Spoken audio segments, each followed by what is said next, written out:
There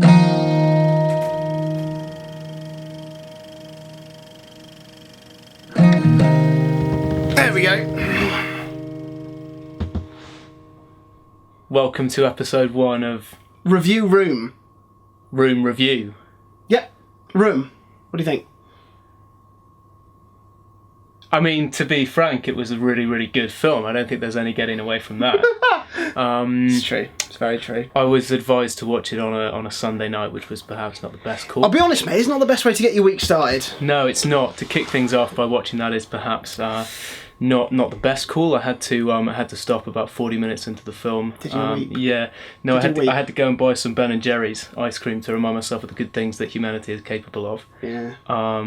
But actually, once I got that Ben and Jerry's and I'd sat there and made it into the latter part of the film, actually I didn't really need it. It sort of seemed to sort of up itself in tone a little bit. It was a strange... it's just water. It was... Cheers. Cheers. So yeah, to the first episode. Indeed. It's all right.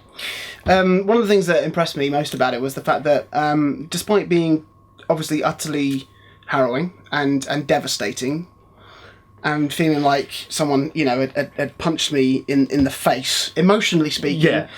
It was still uplifting. Yeah, that was quite miraculous. That was something that I noticed about it, which I thought was actually one of the most impressive things with it. Is even though it got kicked off to the sort of 40-minute extremely bleak start, and don't get me wrong, a lot of bad things happen in the movie, but interestingly, when it comes to a close, you finish it actually feeling very, very positive about things.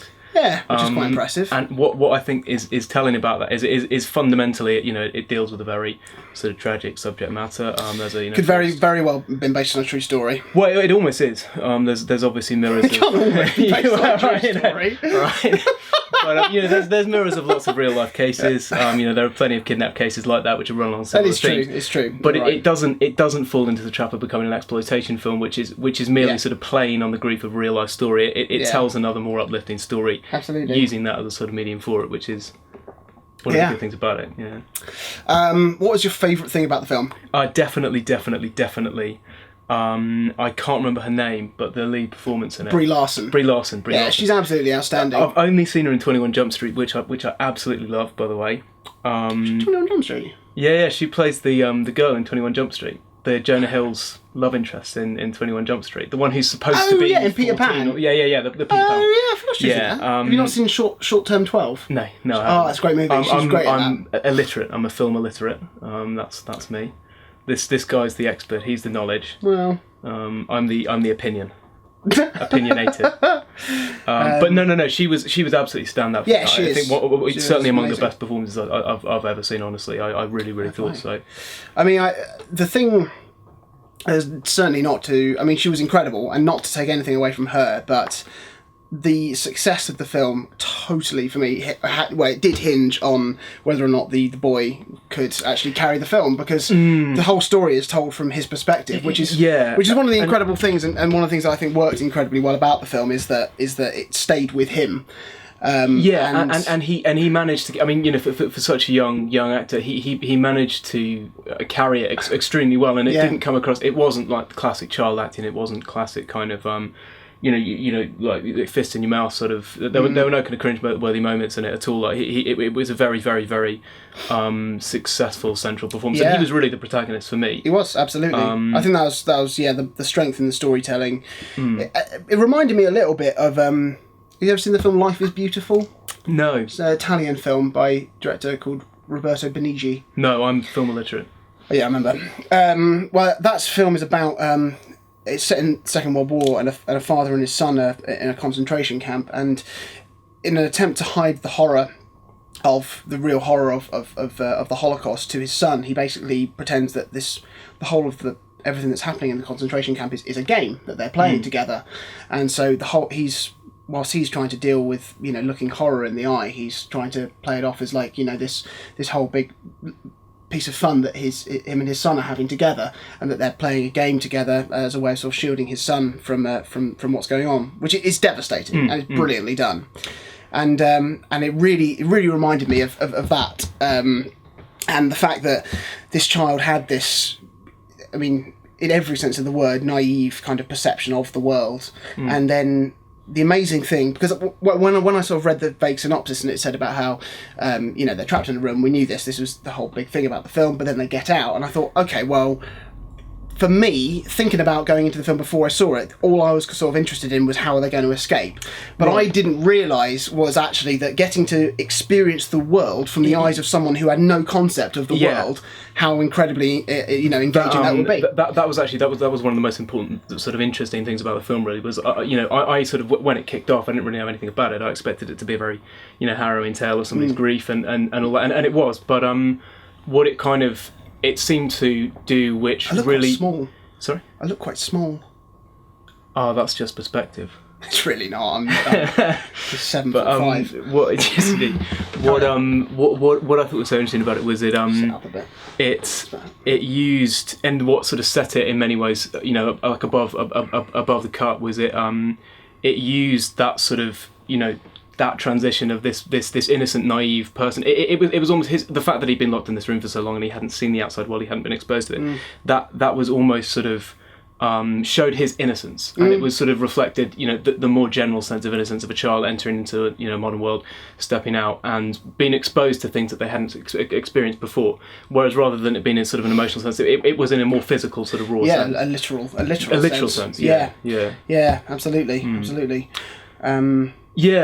So for somebody who is well read or well watched as yourself, I failed to see many sort of parallels between other movies. Did you pick up on any kind of, you mentioned there were like I said, there was that sort of parallel with Life is Beautiful, which was excellent, but there's so much of it that was really, really new, that felt fresh. It felt that way for me, but I'm not hugely. I could sort of wax lyrical about the cinematography and the fact that they actually because the cinematography was the one thing that I didn't like. There aren't that many films where the cinematography hugely blows me away. Revenant would be a good example, I suppose. Yeah. But this one, I didn't really feel that way. I thought it was well shot, but it wasn't sort of like mind-blowingly. It's interesting because the thing I liked about it is it would have been very, very easy to sort of have some gimmicks in it. For example, didn't sort of Wizard of Oz it and black and white in the room, colour in the real world, which would have been horrendous. Yeah, it would have just been a joke. For me, the thing that impressed me about the cinematography was actually how was actually the first sort of 40 minutes of the film and how they actually shot inside the room, and it made it feel that it totally gave you that sense of isolation and claustrophobia, which was essential to making you relate to the characters and relate to the story. And also, by contrast to that, the moments when they do escape, you almost get a sort of like a feeling of the wonderment. You almost get a feeling of the wonderment, visually, the kind of the way it sort of trees himself blurring past. Yeah. So it's you feel physically, amazed at the spectacle that you're seeing, even though it is just simple things. Let's that moment, that turning point of the film is actually one of the most powerful pieces of cinema, in terms of sort of just pure emotion and the emotional response I had. It's been a long time since I felt that rush of emotion. Helped massively by the choice of music. Like the film, I believe was 95% original soundtrack. Right. But that piece that came in was by a band called This Will Destroy You. Right. I know. Right. They're a post rock band, and as soon as the first note came in, I was like, oh shit, what is that? I know it. I remember it. And then I was like, I remembered, and it helped that obviously that I was a fan of the music and I remember the music. Right. But it just worked so perfectly, and it just rose, and it rose to this crescendo, and it stays in the crescendo, and it's just because you're expecting it to go wrong. You're expecting, because I was expecting, that they would get back to the house and she'd be dead. I was biting my like thinking, but it wasn't, and it kept you there, and in many ways, I liked how, like we were saying, how it's not based on a true story, but it felt so realistic because, because it. For me, the thing that got the biggest sense of realism, and I really do think it bears repeating, is Brie Larson's performance for me. Honestly, I felt there were moments in it where I was imagining that dialogue being written down as a script, or I was sort of imagining it there on paper in front of me, thinking that as an actor, how would you go into that, and the depth of emotion and the subtlety and when it needed, like, you know, the raw power of the emotions that she conveyed. Everything about it was absolutely, and even sometimes there'd be segments, especially at the start, where she'd hardly have any lines. And the senses that she conveyed, the emotions that she conveyed, even in the moments of absolute silence, were just absolutely spot on. It was one of the best musical performances. I mean, at that sort of turning point, the film could have gone, you know, it could have gone many different ways. And I think, whilst I said earlier, you know, I really praised the fact that it stays with the boy, and so you get that sense of wonderment, discovering the world. But the way that Brie Larson's character is sort of dealt with in that second half, it made me, all of a sudden I was sort of struck with this sense of, I know it's going to sound a bit cheesy, but it was like every mother's a daughter. Yes, and that was all of a sudden you see this woman who was everything. This essentially, you know, this entire world to this boy being a vulnerable daughter. Yes, and that was interesting. But I also almost found myself at points just every so often almost coming to hate her a bit. There were points when I really didn't like her as a character. Interesting. And I thought that was really interesting as well, because it didn't. It wasn't just a story of, you know, a vulnerable woman who was exploited in horrible circumstances and, you know, has this beautiful relationship with a boy. It was something a little bit more complex than that. Yeah. Where the emotional response that I had to her character was not. It was not just a black and white one. It was very nuanced. And that, I think, is a credit both, you know, the film in general as well as her performance. Interesting. Yeah. Let's wrap it up there. I'll leave the viewers with a bonus piece of trivia. The end scene. Where they walk hand in hand away from room together. In the script, it was planned that they would have that moment, and it was snowing, and they decided in the end that they didn't have the budget to do that, so they said we won't do it. When they came to film it, it snowed. They got the moment like it was meant to be. Like it was meant to be. We'll leave it there. I think so. Leave comments below if you want to call Joe up on anything he said, or me up on anything I've said. That's Joe, I'm Jonathan. Here's my number. Should have said that. It's not. You're going to have to edit that in. Good. Okay. It's not children in need.